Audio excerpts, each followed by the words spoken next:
नमो अरिहन्ताणं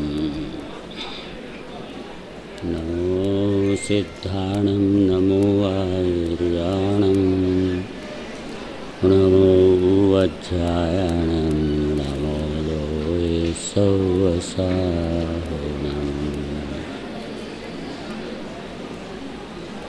ओंकारबिन्दुसंयुक्तं नित्यं ध्यायन्ति योगिनः कामदं मोक्षदं चैव ओंकाराय नमो नमः। अविरल शब्दघनोग प्रक्षालित सकल भूतलमलकलंका मुनिविरूपासित तीर्था सरस्वती हरति नोदितान् अज्ञानतिमिरान्धानां ज्ञानाञ्जनशलाकया चक्षुरुन्मीलितं येन तस्मै श्रीगुरवे नमः। श्रीपरम गुरुवे नमः। परम्पराचार्य गुरुवे नमः। मंगलम भगवान वीरो मंगलम गौतमो गणि मंगलम कुंद कुंदार्यो जैन धर्मोस्तु मंगलम सर्वमंगल मांगल्यम सर्वकल्याणकारकम प्रधानां सर्वधर्माणां जैनं जयतु शासनं। नमः समयसाराय स्वानुभूत्या च कास्ते चे स्वभावाय विभावाय सर्वभावान्तरच्छिदे।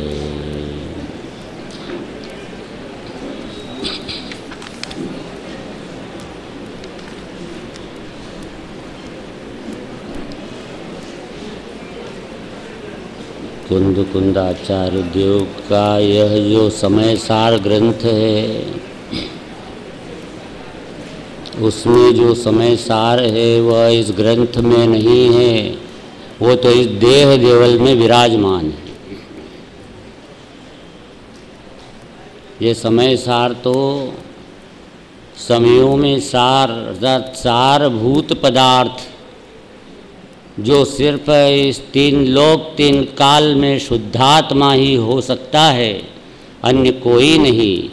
क्योंकि शुद्धात्मा के आश्रय से आश्रय करने वाले को अतीन्द्रिय ज्ञान और अतीन्द्रिय आनंद की प्राप्ति होती है, और अन्य वस्तुओं में भिन्न पदार्थों में उनका आश्रय लेने से आश्रय करने वाले को कभी भी अतीन्द्रिय ज्ञान भी की प्राप्ति भी नहीं होती, अतीन्द्रिय आनंद की प्राप्ति भी नहीं होती। इसलिए सब विधि संसार सारा जगत असार है। और यहाँ पर यहाँ तक कि अपना जो आत्मा में जो अशुद्धि है वह शुभ अशुभ भाव वे भी असार हैं, और एक समय की पर्याय भी असार है कि यदि वह अपने समय सार अर्थात शुद्धात्मा का आश्रय न ले।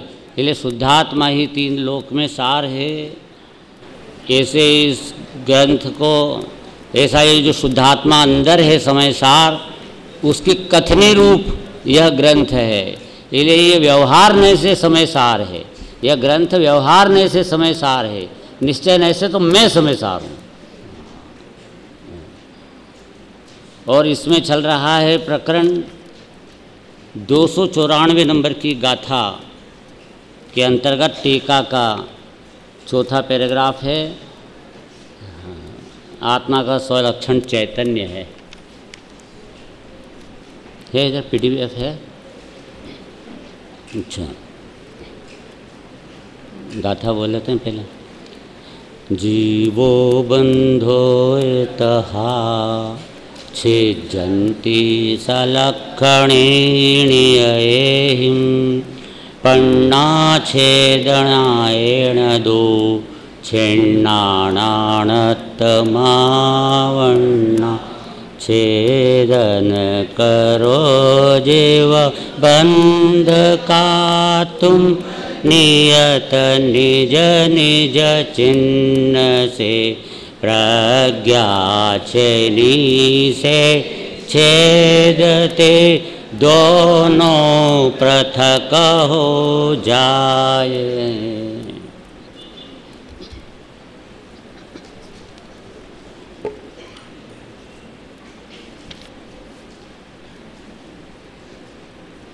प्रकरण है इसमें कि यह आत्मा और बंध, इन दोनों में से यह आत्मा को बिना बंध का किस तरह अनुभव कर सकता है, अर्थात आत्मा से बंध भिन्न कैसे किया जा सकता है, क्योंकि बंधनों को भिन्न किए जाए बिना इस जीव की मुक्ति होना संभव नहीं है। मोक्ष अधिकार चल रहा है ना, मोक्ष अधिकार चल रहा है तो मुक्त होने का चल रहा है।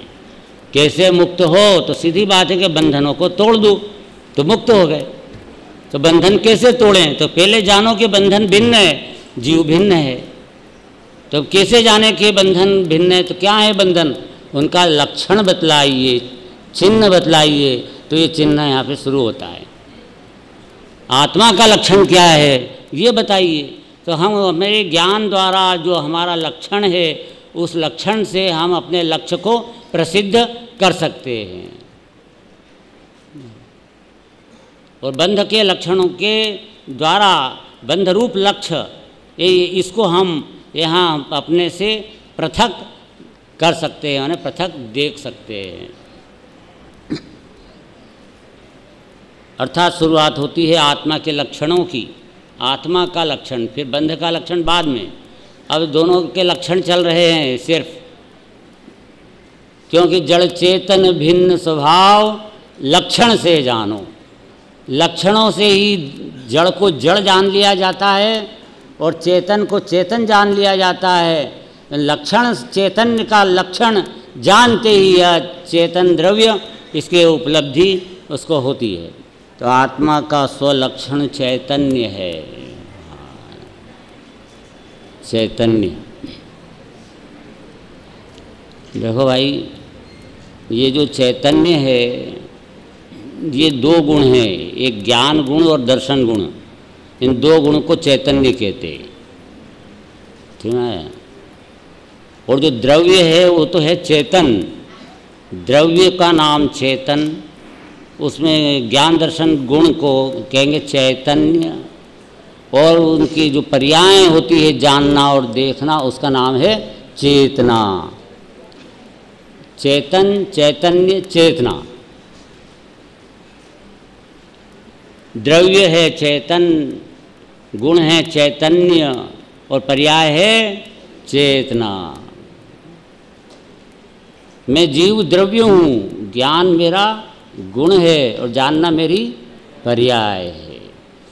ये जो पदार्थ है, जीव नामक पदार्थ यहाँ बैठा है, जो अनादि से परिभ्रमण करता हुआ आकर यहाँ पे अभी मौजूद उपस्थित है, हाजरा हजूर बैठा है, और यहाँ से फिर खिसक जाएगा, अगले जन्मों में जाएगा, सिद्ध भगवान बनेगा। यही तो बनेगा ना, यहाँ पदार्थ जो पड़ा हुआ है वो अंदर।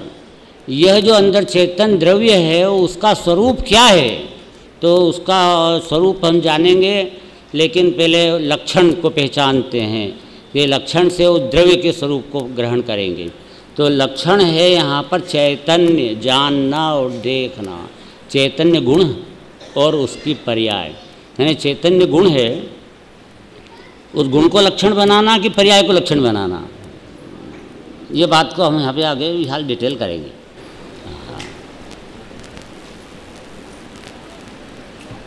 इसे स्वचैतन्य लक्षण चैतन्य है।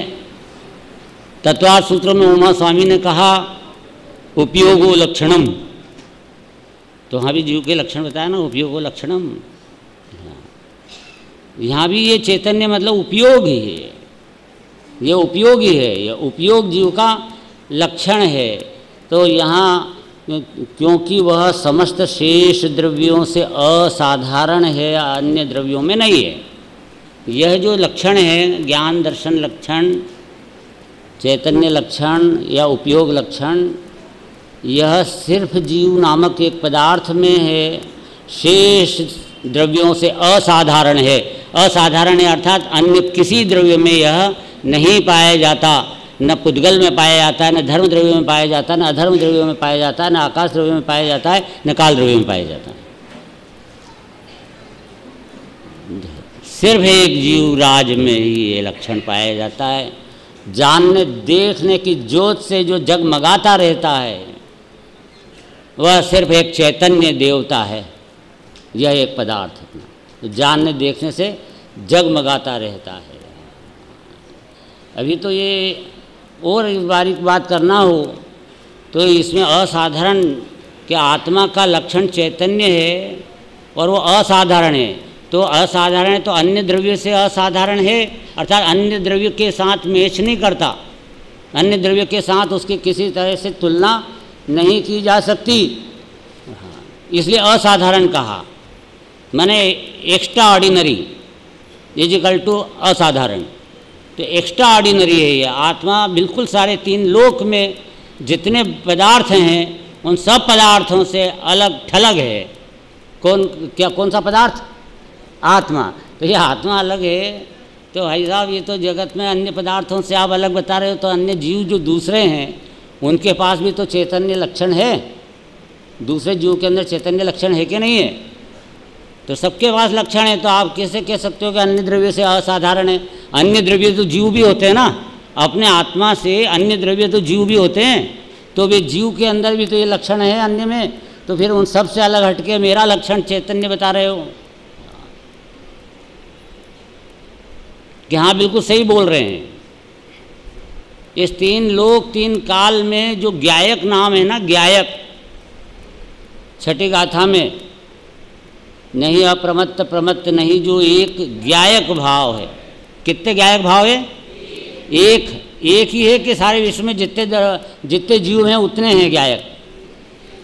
अनंत जीव हैं तो अनंत ज्ञायक हो गए कि एक जीव का एक ही ज्ञायक है? वहाँ वो आचार्य कह रहे हैं कि एक ज्ञायक भाव है, एक ही है ज्ञायक भाव, इस दुनिया में एक है। और वो ज्ञायक नाम पाने का सौभाग्य सिर्फ अपने आत्मा को है। अपना आत्मा एक ही तीन लोक तीन काल में ज्ञायक है, और बाकी तीन लोक में सब पदार्थ जीव पुद्गल आदि सब ये तो मेरे ज्ञान के ज्ञेय हैं। मैं तो ऊपर एक ऐसी जगह पे बैठा हूँ, ज्ञायक जानने वाला, और सारी दुनिया कैसी हो रही है? मेरे जानने में आने वाली, जानने में ज्ञात होने वाली, जानने में झलक रही ये सारी दुनिया, न कि मेरे ज्ञान पने से अनुभव में आती है। ये सारी दुनिया में सिद्ध भगवान भी होंगे तो मुझे ज्ञान पने से अनुभव में नहीं आएंगे, मेरे ज्ञेय से अनुभव में आएंगे। तो सिद्ध भगवान को भी जानूंगा तो मैं कि ये सिद्ध भगवान विराजमान है, तो मेरे ज्ञान के तो विषय बनने वाले हैं वो ज्ञेय। इसलिए जानने का अद्भुत रत्न सिर्फ मेरे पास है। प्रसन्न हो जाओ, मैं इस तीन लोक का नाथ हूँ, क्योंकि मैं तीन लोक को जानता हूँ। ज्ञान वो शक्ति मेरे अंदर में भरी पड़ी है। इसलिए चैतन्य लक्षण मेरा चैतन्य लक्षण है। हाँ, प्रवचन सार में जो 172 नंबर की गाथा है रसम रूपम गंधम वाली, उसमें भी जो शुरू में जो बोल दिए, उसमें यहाँ बताया कि जीव का जो लक्षण है वो अपना ज्ञान दर्शन, अपना चैतन्य लक्षण वहाँ अपना अलग किया है और सबको भिन्न किया है, दूसरे जीवों को भी भिन्न किया है। प्रारंभिक की शुरू में टीका में 4 लाइन में वहाँ अपना चैतन्य लक्षण है कि वहाँ सिर्फ जीव अपना जीव का ही ज्ञान दर्शन लक्षण है। जानना देखना, भाई साहब अपना जो जान रहा है आप अकेले जान रहे हो, आप ही जानने वाले हो मेरे को। मेरा तो मेरा ज्ञान आपके लिए क्या है? ज्ञेय। मेरे पास जो ज्ञान है वो आपके लिए क्या है? ज्ञेय। और मेरे लिए आपका ज्ञान क्या है? ज्ञेय। क्योंकि मैं आपके पास ज्ञान है ऐसा हमारे ज्ञान में मैं जानता हूँ। तो जानने वाला कौन हुआ? जानने वाला तो मैं अकेले ही हुआ। इसलिए मैं जानने वाला, यह जानन भाव पने से यह मैं अकेला ही अपने ज्ञायक को जानता, ज्ञायक रूप से विराजमान हूँ। इसलिए मैं असाधारण हूँ। असाधारण इस विश्व में से सबसे अलग हटके, सबसे अलग, अन्य जीवों से भी अलग हटके, पुद्गल धर्म आकाश काल की तो बात छोड़ दो, अन्य जीवों से भी अलग हटके मैं अकेला ही हूँ। अनादि से अकेला हूँ, अकेला हूँ, अकेला हूँ, अकेला हूँ। जन्म मरण करने में भी अकेला था, और मोक्ष मार्ग में जब जीव आता है, सम्यक दृष्टि बनता है, अकेला बनता है, और फिर अपने अकेले ही अपनी साधना से मुनि बनता है। मुनि बन के अपनी साधना से स्वरूप में डुबकी लगाता है, श्रेणी आरोहण करता है और अपनी साधना से अरहंत पद पाता है और अपना खुद ही सिद्ध बन जाता है। सिद्ध में भी फिर अकेला ही रहता, अनंत काल तक अकेला रहता। ये कुटुंब परिवार जो साथ में दिख रहे हैं, ये सब ठगों की टोली है। यहाँ पे नियम सार में आखिरी गाथा में धोतारों टोली है। कोई साथ नहीं देने वाला, साथ देने वाला देना चाहे तो नहीं दे सकता है ना। कोई साथ देने वाला देता नहीं है, ऐसा नहीं है, दे सकता नहीं है। कोई किसी को संग दे सकता नहीं है, ऐसा ही। तो यहाँ कहा क्योंकि वह समस्त द्रव्यों से असाधारण है, अर्थात वह अन्य द्रव्यों में नहीं है। वह चैतन्य प्रवर्तमान होता हुआ, वह आत्मा में से ज्ञान दर्शन प्रवर्तमान होता हुआ, निरंतर ज्ञान दर्शन ज्ञान दर्शन ज्ञान दर्शन, कि जिस पर्याय को व्याप्त होकर प्रवर्तता है और निवर्तमान होता हुआ जिस पर्याय को ग्रहण करके निवर्तता है, वे समस्त सहवर्ती या क्रमवर्ती पर्यायें आत्मा है। गजब की बात है ये, कि ये जो इसका जानना देखना रूप जो पर्याय है, वह उसमें जो गुण है अंदर में, चैतन्य गुण ज्ञान दर्शन गुण, वो गुण जो कि द्रव्य में व्याप्त है, उस गुण में ये जानना देखना प्रवर्तता है। जानना ज्ञान गुण में जानना, ज्ञान गुण से जानना प्रवर्तता है और दर्शन गुण से देखना प्रवर्तता है। तो ये जो ज्ञान गुण दर्शन गुण जो अंदर द्रव्य में है, ये इक्वल टू गुण द्रव्य में व्याप्त है। और उसके बाद उन गुण जो व्याप्त हैं वो गुण वो अंदर से उत्पाद व्यय प्रवर्तमान निवर्तमान कर रहे हैं, उत्पाद व्यय कर रहे हैं, नई पर्याय आ रही है और पहले की पुरानी पूर्वों की पर्याय जा रही है। इस प्रकार से धारा वो द्रव्य के ऊपर, द्रव्य की छाती पे वह पर्याय उत्पन्न हो रही है। समझ में आया? निरंतर ये उत्पाद व्यय हो रहा है, ये निवर्तमान प्रवर्तमान सा। देखो ऐसा यहाँ पर क्या सहभावी और क्रम भावी शब्द आए और उन दोनों को पर्याय कहा। बात सही है, प्रवचन सार में है। ये गाथा 99 आदि, ये गाथा 99 इसमें क्या बताया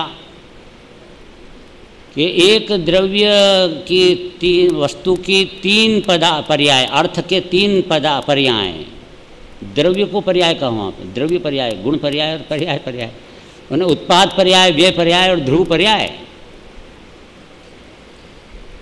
इनको तीन को पर्याय कहा। तो वहाँ पर्याय को क्यों कहा पर्याय यहाँ पे भी कहा पर्याय। किसको? गुण को भी पर्याय कह रहे हैं। ये जो सहवर्ती लिखा है ना, ये सहवर्ती गुण के लिए लिखा है। क्रमवर्ती पर्याय और सहवर्ती क्या होता है? गुण। और नाम दिया कि सहवर्ती क्रमवर्ती पर्याय आत्मा है, अर्थात सहवर्ती अर्थात गुण, अनंत गुण।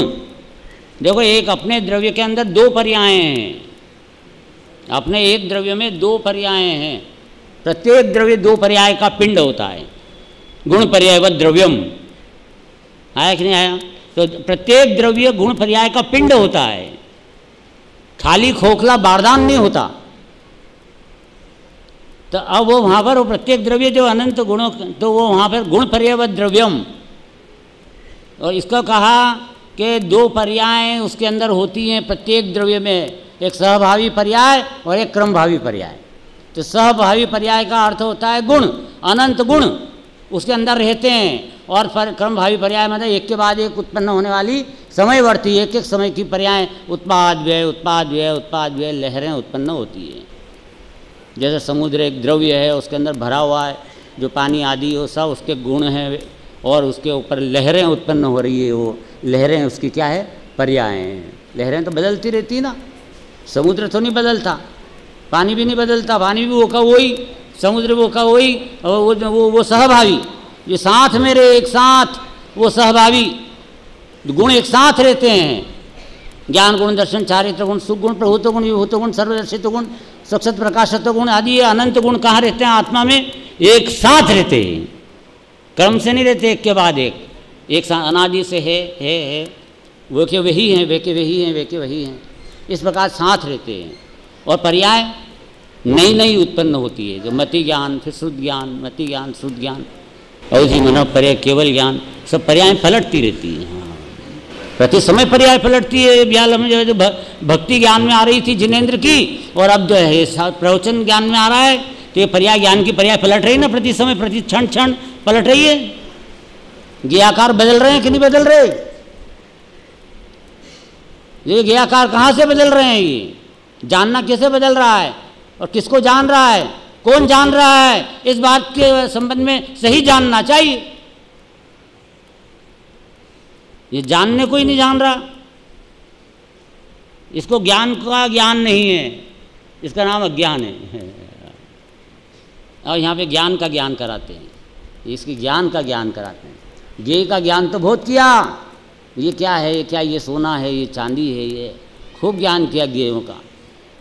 पर और सोना चांदी को जानने वाला जो ज्ञान होता है अपना, उस ज्ञान का ज्ञान कर, स्वभाव को पहचान, ज्ञान के घनपिंड को ग्रहण कर, और जिसका आश्रय करने से तेरे ज्ञान के अंदर में सहज ज्ञान की धारा उत्पाद प्रवर्तता हुआ भाषित होगा।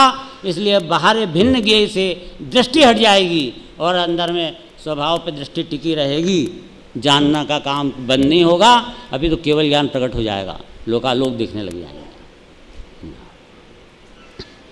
इसलिए यह स्वभावी और क्रमभावी वाली बात है।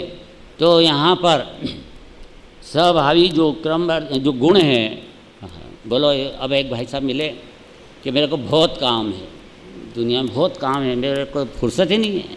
अच्छा, फुर्सत नहीं है, क्या करना है तुमको? अरे बहुत काम है साहब। तो हमने कहा थोड़ा शांति से सुनो, कौन से द्रव्य में करना है? जीव द्रव्य में करना है कि पुद्गल द्रव्य में करना है? कौन से द्रव्य में काम करना है तुम्हारे को? बहुत सारा। जीव द्रव्य में करना है कि पुद्गल द्रव्य में करना है? तो क्या कि वो मेरे को तो पर द्रव्यों में करना है, जीवों में भी करना है और पुद्गलों में भी काम करना है। अच्छा, पर द्रव्यों में तू कर सकता है। अच्छा, तो ये बता कि सब द्रव्यों के पास सहभावी अनंत गुण है और क्रमभावी पर्याय है, तो तुझे वह सहभावी में करना है कि क्रमभावी में करना है? किस द्रव्य में कुछ करना है ना, तो सहभावी गुणों में कुछ करना है। दूसरे द्रव्य के कुछ गुण जो होते हैं ना, अनंत गुण है उसमें, हर द्रव्य में, पुद्गल में भी और जीव में भी। तो जीव के गुणों को करना है कि पुद्गल के गुणों को करना है? बोलो। तो क्या नहीं, मैं तो गुण तो अनादि अनंत होते हैं, उसमें तो कुछ करने का सवाल ही पैदा नहीं होता है, अनादि अनंत गुण है। अच्छा, तो फिर पर्याय को करना है कि पर्याय तो क्रमभावी है, उस पर्याय तो उत्पाद भी है, प्रत्येक द्रव्य में अनादि से लेकर अनंत काल तक क्रमबद्ध, फिक्स है, निश्चित है, स्थित है, खचित है। कौन सी पर्याय को करना है? सब द्रव्य अपने अपने में रह के परिणाम रहे, तो न तो परद्रव्य की पर्याय को कर सकता है, करने की जरूरत ही नहीं है, वो अपने आप ही पलट रही है। पलटते पदार्थ को तुम क्या पलटोगे? पंखा चल रहा है, उसको चलते हुए को तुम चलाओगे ऐसे ऐसे करके, तो उंगलियां कट जाएगी कि नहीं कट जाएगी? स्वतः परिणमती वस्तु के क्यों कर्ता बनते जाते हो? क्या हुआ तुमको निःसत्व बने जाते हो? अरे अपनी सत्ता का विश्वास करो। निःसत्व क्या बनते हो? निःसत्व माने अपनी कोई सत्ता ही नहीं, अपन के फालतू हैं, जो कि अपना कोई महत्व ही नहीं रखता है, ये निःसत्व बनता है।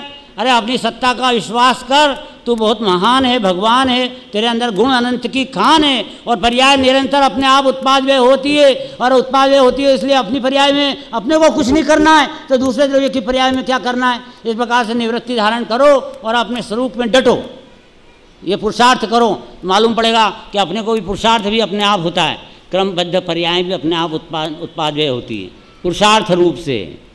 जो पर्याय एकदम परद्रव्य से अलग उपयोग हटाकर स्वद्रव्य को उपयोग से, अपने उपयोग से स्वद्रव्य को ग्रहण करती है, ऐसी वो पुरुषार्थ से आती हुई वो पर्याय, वह पर्याय भी वह क्रमबद्ध में आ रही है। हम उसके कर्ता नहीं है, हम तो द्रव्य हैं, त्रिकाली ध्रुव। हम उस पर्याय को क्या करेंगे?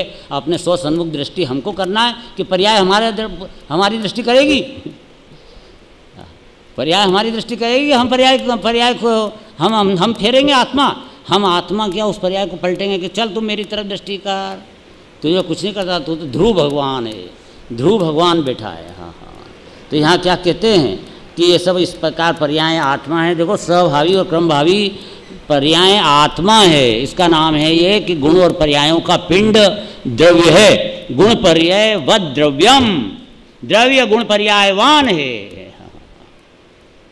क्या चीज़ बाकी रही इसमें? इस प्रकार लक्षित करना, इस प्रकार लक्षित करना, और इस प्रकार लक्षित करने में यहाँ पे तुम्हें इस तरह से अपने द्रव्य के पास पहुँचना। कैसे पहुँचना, उसकी तरकीब बताई उन्होंने कि लक्षण से पहचानना चाहिए। देखो यहाँ लक्षण क्या होता है, लक्षणों को की पहचान नहीं करा रहे हैं, लक्षण से आत्मा को पहचानने की बात बता रहे हैं। नहीं तो हम लक्षण का प्रकरण नहीं उठा रहे हैं अपन कि वो लक्षणाभास क्या होता है और लक्षण क्या होते हैं। क्या व्याप्ति अतिव्याप्ति असंभव दोष से रहित जो लक्षण है जीव का, वह चैतन्य लक्षण, उस लक्षण से तुम अपनी आत्मा को पहचानो। तो उस लक्षण का उपयोग कैसे करना, पहचानने के लिए, आत्मा को पहचानने के लिए वो यहाँ पे तरकीब अमृतचंदाचार्य ने 1000 वर्ष पहले बैठकर जंगल में ऐसे अपने लिए लिख कर दी है। पूरा नक्शा दिया है कि तुम्हारा जो खजाना है कहाँ गड़ा हुआ है, पूरा नक्शा। और वो नक्शे को ये देखना नहीं चाहता तो खजाना मिलेगा कैसे? और जिसको नहीं तो नक्शे के लिए कितनी मेहनत करेगा, जैसे मालूम पड़ जाए कि यहाँ खजाना गड़ा है तो अगर कहाँ गड़ा है, कैसे गड़ा है, कितने फीट पे कितना गहरा खोदना है, कितना क्या करना है, ये मालूम पड़े तो वो तो सब वो वहाँ पार लगा दे। कितनी महिमा आती है उसको, उस खजाने की, वो नक्शे की कितनी महिमा आती है। हाँ, कि ये मेरे को खजाना बता देगा। ऐसा ये यहाँ ये नक्शा है जिनवाणी, यह सब वस्तु के स्वरूप का दिग्दर्शन कराती है। इसलिए नक्शे में देखो अपने आत्मा कहाँ छुपा है, अपना खजाना कहाँ गड़ा है, और उसको प्राप्त करने के लिए अपनी बुद्धि को पसार दो। और एकमात्र यही काम करो, और दूसरा कुछ काम करने योग्य है ही नहीं। दिन कितने बचे हैं, निकल गई जिंदगी इतनी, तो बचे कितने दिन हैं भाई? 25 साल की उम्र निकल गई तो 25 साल के बाद बची क्या ज़िंदगी? कभी भी आंख बंद हो सकती है ना, 26वें साल में आंख बंद हो सकती है। कोई 10 बरस में मर जाते हैं, कोई 20 बरस में, कोई 30 बरस में, 40 बरस में, 50 बरस में, किस टाइम पे नहीं मरते हैं लोग। तो तू ये कैसे समझता है कि मैं बुढ़ा होके मरूंगा 80 साल के बाद, 90 साल के बाद? एक क्षण का भरोसा है क्या रतन जी? इसलिए यहाँ पर पुरुषार्थ अपना वर्तमान का क्षण, यह इसको अपने शुद्धात्मा के अनुभव में लगा डालो। इससे बड़ा कोई काम दुनिया में है नहीं, और सफल हो जाओगे, माला माल हो जाओगे, और अनंत काल में आनंद करोगे और याद करोगे कि क्या है। यहाँ पे एक यहाँ कुन कहान ट्रस्ट ने एक शिविर लगाया था जिसमें मेरे को ये उपलब्धि हुई थी, और आज मैं अनंत काल आनंद कर रहा हूँ। क्या वो रास्ता मिल रहा है यहाँ पे।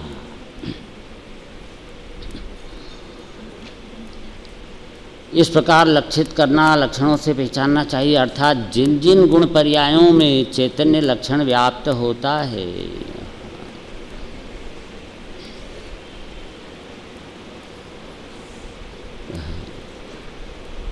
वे सब गुण पर्याय आत्मा है। यहाँ ये कहना है कि तुम पर्याय से गुण पे जाओ और गुण से द्रव्य पे जाओ, ऐसे कि जहाँ जहाँ यह चेतना व्याप्त है उस वस्तु में जाओ तो वहाँ पे पूरे गुण अनंत व्याप्त हैं, और ये भगवान आत्मा बैठा है। मिल गया? जो जान रहा है बस वो आत्मा है। देखो क्या कि किस तरह लक्षित करना, इस प्रकार लक्षित करना चाहिए। मैंने आपको लक्ष्य कैसे करना वो भी बताया जा रहा है यहाँ, कि किस प्रकार लक्षित करना चाहिए, अर्थात लक्षणों से किस तरह से उस वस्तु को जानना चाहिए। देखो खजाने के अंदर बहुत सारी ईंटें पड़ी है, सोने की, चांदी की ईंटें, जवाहरात, माणिक मोती, डॉलर, रुपया सब भरा पड़ा है ना। तो उसमें किसी बच्चे को कहा कि बेटा एक सोने की ईंट लेके आओ, उसमें से निकाल के लाओ। तो वहाँ गया, देखा उसने, इसको पता नहीं कि सोना क्या है, कौन सा सोना होता है, स्वर्ण क्या होता है ये उसको पता नहीं, कैसा होता है ये भी पता नहीं, तो ला सकता है क्या वो?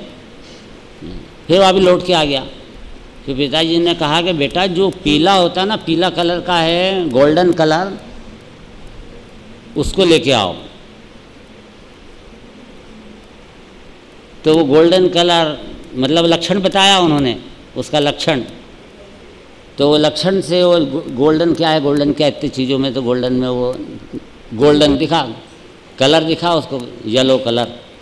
तो अब उसने उस येलो कलर को बहुत निकालने की कोशिश की उसमें से, क्योंकि पिताजी ने क्या कहा था, वो पीला कलर लिया ना, पीला कलर वाला माल। तो पीला कलर लेके आए, तो वो पीला कलर क्या अलग निकल रहा है क्या उसमें से, सोने में से? फिर आ गया कि वो पीला तो अलग से निकलता ही नहीं, उसमें कहीं कोई चीज़ कैसे लाऊं?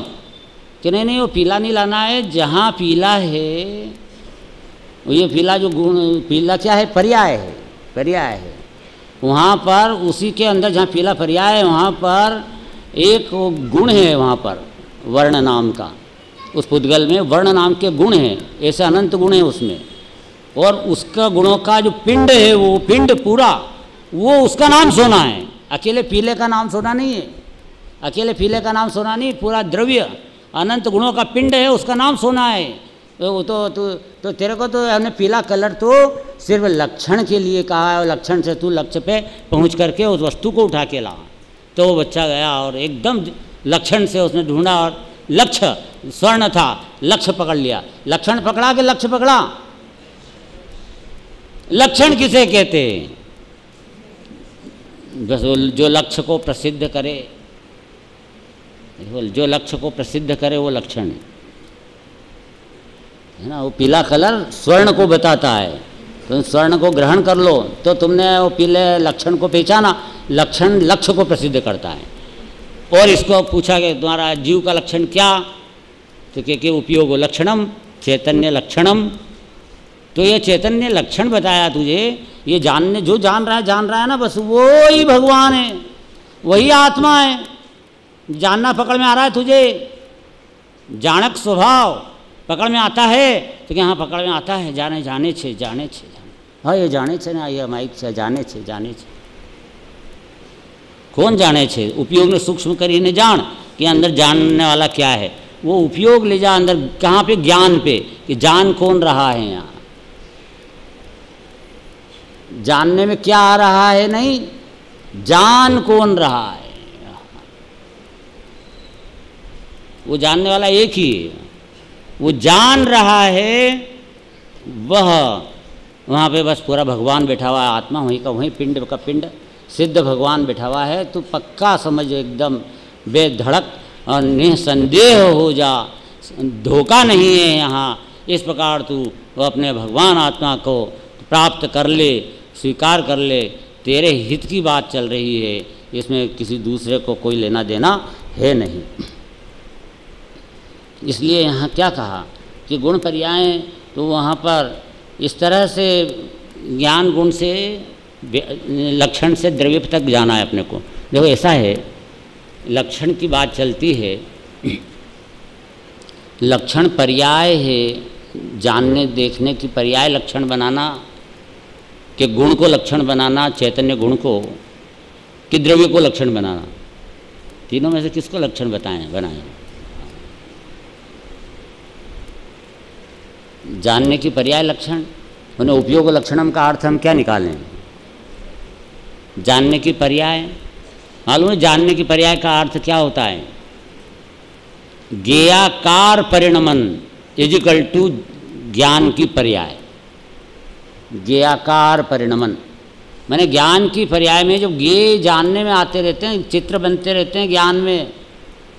आंखें बंद करो और इसमें बोलो, यहाँ अपनी वेदी में कौन से भगवान हैं? स्फटिक मणि की जो प्रतिमा है, उस प्रतिमा को देखो। दिखने लग गई सबको? स्फटिक मणि की प्रतिमा दिख रही है? कहाँ दिख रही है? वहाँ पे मंदिर में दिख रही है कि यहाँ ज्ञान में दिख रही है? जिसको मंदिर में दिख रही है वो अभी बहुत दूर है, मंदिर में नहीं दिख रही है, यहाँ ज्ञान में दिख रही है। वो प्रतिमा यहाँ पे दिख रही है। यहाँ पे जो प्रतिमा ज्ञान के अंदर दिख रही है, बस यह ज्ञान, यह ज्ञान, ये ज्ञेय को जाना ना, इसमें प्रतिमा रूप परिणमा, तो ये होगी पर्याय, ज्ञान की पर्याय। अब इस पर्याय से पहुंचना है गुण पे, तो गुण को लक्षण बनाओ। गुण को भी लक्षण बना सकते हैं और द्रव्य को भी लक्षण बना सकते हैं। पहले पर्याय को लक्षण बनाओ, फिर गुण को लक्षण बनाओ, फिर द्रव्य को लक्षण। पर्याय को लक्षण बनाया, प्रतिमा दिख रही है, ज्ञाकार, बिल्कुल आंखें बंद करके जानो प्रतिमा दिख रही है। वो प्रतिमा को देखो, यहाँ देखो ऐसे कि मेरे ज्ञान में दिख रही है, उस प्रतिमा को मत देखो। यहाँ ज्ञान में जो आकार बना हुआ है प्रतिमा का, ये ज्ञान का आकार है, इस तरह से देखो कि ये ज्ञान का आकार बना हुआ है प्रतिमा। तो ये क्योंकि वो प्रतिमा कहाँ उड़ के आई है, यहाँ पे अंदर तो आई नहीं, यहाँ पे वो तो वहीं विराजमान है। यहाँ जो बनी है निश्चित रूप से ज्ञान में बनी हुई है वो, तो ये मटेरियल है कुछ ऐसा यहाँ पे कि जिसके अंदर ऐसी प्रतिमा बन जाती है ऑटोमेटिक। और जो सोचो वहाँ शिखर जी सोचो, शिखर जी दिखने लग जाते हैं। पार्श्वनाथ भगवान का चरण चिन्ह एकदम बोला नहीं कि वो यहाँ दिखने लग जाते हैं ज्ञान के अंदर। तो ये जो ज्ञाकार बन रहा है ज्ञान में, ये ज्ञान की पर्याय है, ये ज्ञान की पर्याय, ये इसको लक्षण बनाओ कि जो जान रहा है वो आत्मा। पर अब ये जानने के ज्ञाकार से पूरा आत्मा तक अंदर पहुँच नहीं पा रहा। तब फिर ये बताओ कि ये ज्ञान में प्रतिमा दिख रही है, ये आत्मा कि ये प्रतिमा में ज्ञान दिख रहा है, वो आत्मा। प्रतिमा को जो देख रहा है, प्रतिमा रूप परिणमित हुआ है, वो कौन परिणमित हुआ है? ज्ञान गुण परिणमित हुआ, ज्ञान की पर्याय रूप। तो ज्ञान गुण, तो ज्ञान गुण उसमें व्याप्त है। तो ज्ञान गुण ने, तो ज्ञान गुण पे दृष्टि पहुँच गई। इसके लिए नियम 60 जी में ऐसा शब्द आया, सहज ज्ञान सहज दर्शन जिसका लक्षण है। तो वहाँ सहज ज्ञान सहज दर्शन शब्द जो है ना, वो सहज ज्ञान और ज्ञान गुण के लिए, ज्ञान की पर्याय के लिए नहीं है, सामान्य ज्ञान के लिए, विशेष ज्ञान के लिए नहीं है। सहज ज्ञान सामान्य ज्ञान, समझ, वो तो वो गुण पहुँच गया, सहज ज्ञान सामान्य ज्ञान में पहुँच गए, वो गुण पे पहुँच गए। और फिर नियम सार में ही और बृहद्रव्य संग्रह में भी, टीका में ब्रह्मदेव सूरी की टीका में भी कहीं कहीं ऐसा आया कि जहाँ नियम सार में तो कारण परमात्मा द्रव्य जिसका लक्षण है, शुद्ध कारण परमात्मा जिसका लक्षण है। कारण परमात्मा तो पूरा द्रव्य होता है और नाम लक्षण दे दिया।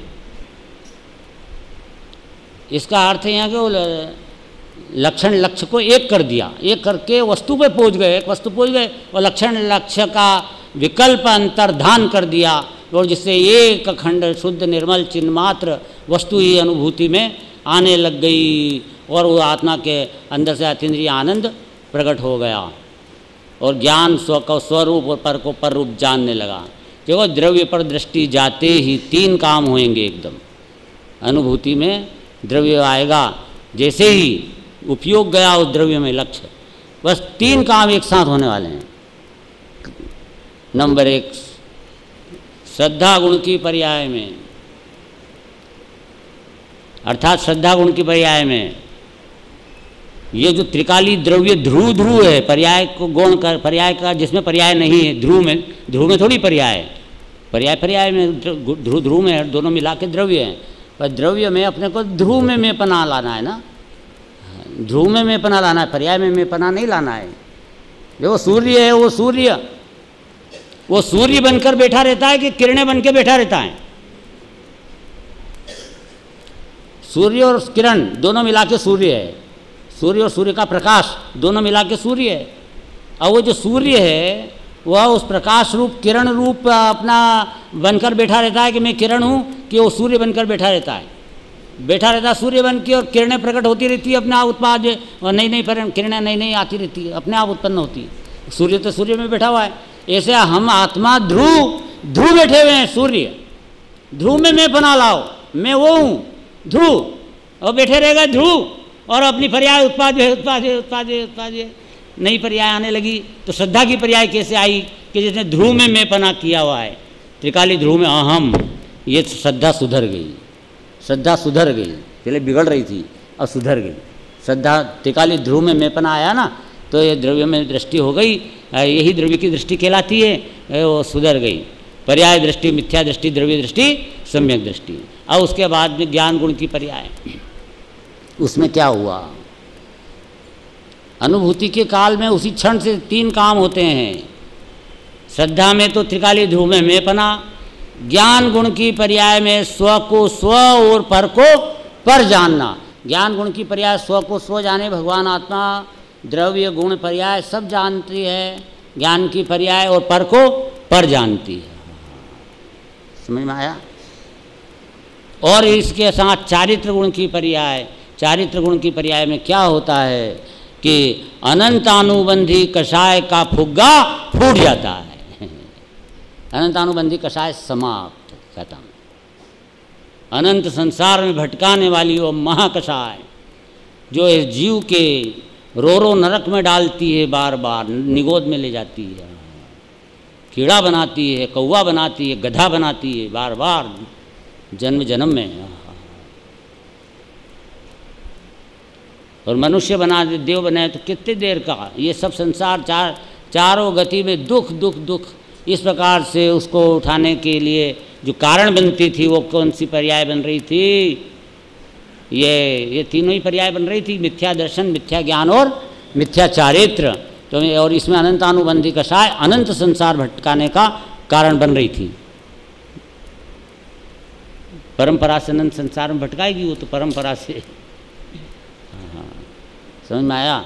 और इसलिए ये जो कषाय है वो खत्म हो जाती है इतने से इशारे में। एक बार आत्मा को देख लिया मात्र, सिर्फ एक बार आत्मा को देख लिया, सिर्फ अपने आँखों से निहार लिया, अपने भगवान का अवलोकन कर लिया, एक क्षण के लिए कर लिया, बस वहाँ पर ये सारा अनंतानुबंधी का यह मटिया मेट हो गया, ये सारी कलुषता धुल गई। ये एक समय में काम होता है। अगर इसको अभेद नहीं से बोलेंगे तो ये आत्मा की अनुभूति हुई, अनुभूति।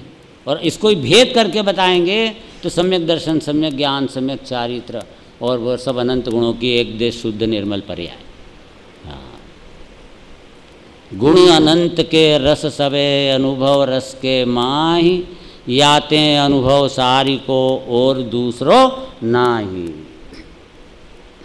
क्योंकि आत्मा उसी एक लक्षण से लक्ष्य है, अर्थात चैतन्य लक्षण से ही पहचाना जाता है, और समस्त सहवर्ती तथा क्रमवर्ती अनंत पर्यायों के साथ चैतन्य का अविनाभावी भाव होने से चिन्मात्र ही आत्मा है। सब अविनाभावी, पर्याय गुण में, गुण द्रव्य में, इस प्रकार अविनाभावी सब एक साथ, इसके बिना वह नहीं। द्रव्य बिन गुण ना, गुण बिन पर्याय ना। प्रवचन सागा था क्या? पर्याय बिन गुण नहीं है, गुण बिना द्रव्य नहीं है, सब अविनाभावी हैं। जहाँ पर्याय है वहाँ गुण है, वहाँ द्रव्य है, ये सदा साथ में रहेंगे। इस प्रकार उस आत्मा का वह आत्मा चिन्मात्र लक्षण से लक्षित हो जाता है, ऐसा निश्चय करना चाहिए। इस प्रकार इतना आत्मा के स्वलक्षण के संबंध में है। ये आत्मा के लक्षण बताएं ऐसा अभियान। अब ये एक सामने एक दुश्मन और खड़ा है। कौन है दुश्मन? वो बंध और सामने खड़ा है। आत्मा को पहचानने के लक्षण बता दिए। अब बंध के लक्षण में बंध से हटूं कैसे? तो बंध समझ के बंध क्या होता है जो यहाँ बताया जाएगा कल। जय जिनेन्द्र।